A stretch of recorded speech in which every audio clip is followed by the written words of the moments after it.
It is time to take your weave off of the loom. We need to cut all of your little end pieces, so do not cut the very first one on the end, and then do not cut the very last string that you wove with. If you haven't been cutting these all along, to cut it, pull it up towards you a little bit, and then just cut as low as you can.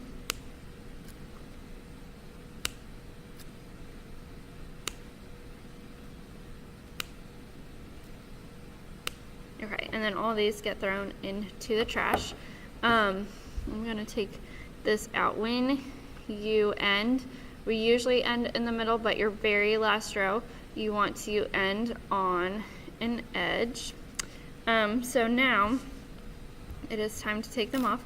So you're going to untape everything, and then you take a needle, slide it under the loop of the warp string and pull that forward so it is off of the cardboard tabs. If your tabs end up ripping, that is okay.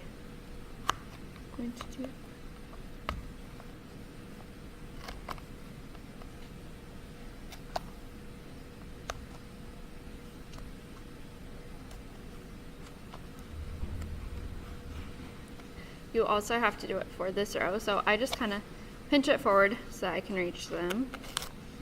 Untape it all.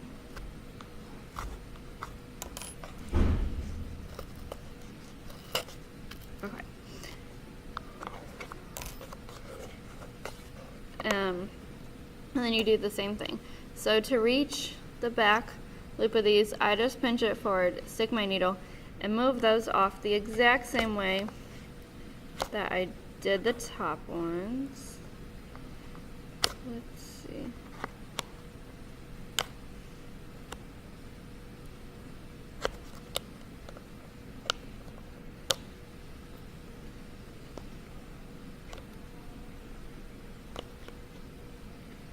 I guess it might be easier to, you can bend your tabs a little bit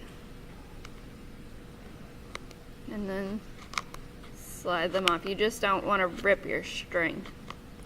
Okay.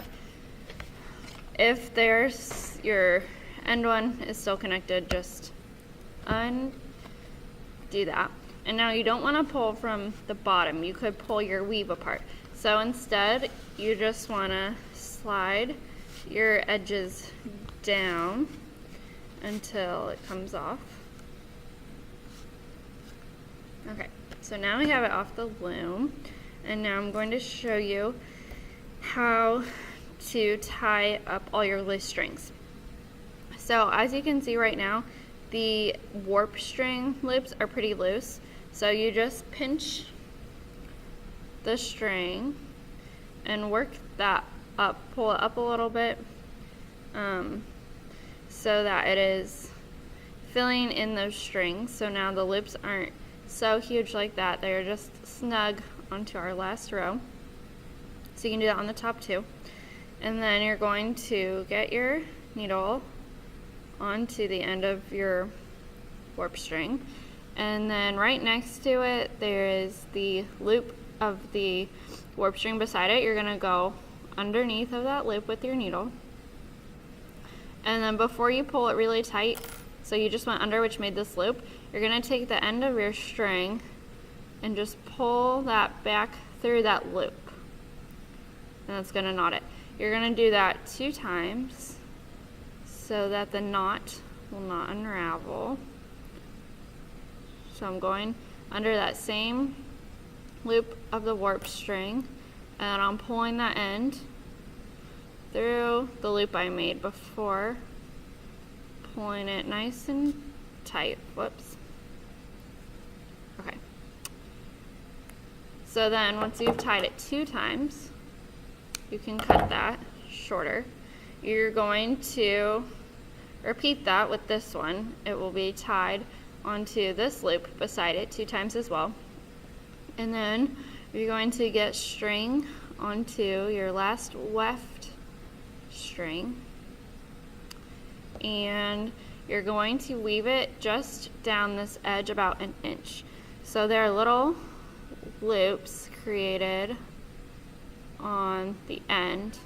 So you're just gonna slide your needle onto those right along where that white warp string is going through. And you wanna weave onto these loops for about an inch. Then once you have it, you can just pull your needle through, and that tucks it into the side, and then you can cut that one. So then after you kind of fill in those loops and tie up this one, then the last string we have to worry about is this one. So basically we're just gonna stuff it into the middle of the pouch. Some of them are pretty short, so you might not be able to get the needle through easily. Let's see.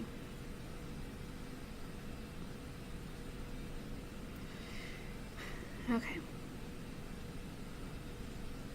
So if the string is so short that I can't really put the needle through, sometimes I just put the end of the needle. And I'm just putting it onto the inside. So then I can pull the rest of it through. And it just kind of hangs out inside. You can cut it if it's bothering you. And so that is all you need to do to finish it up. Then take a piece of masking tape and write your name and period on it so I know it is yours.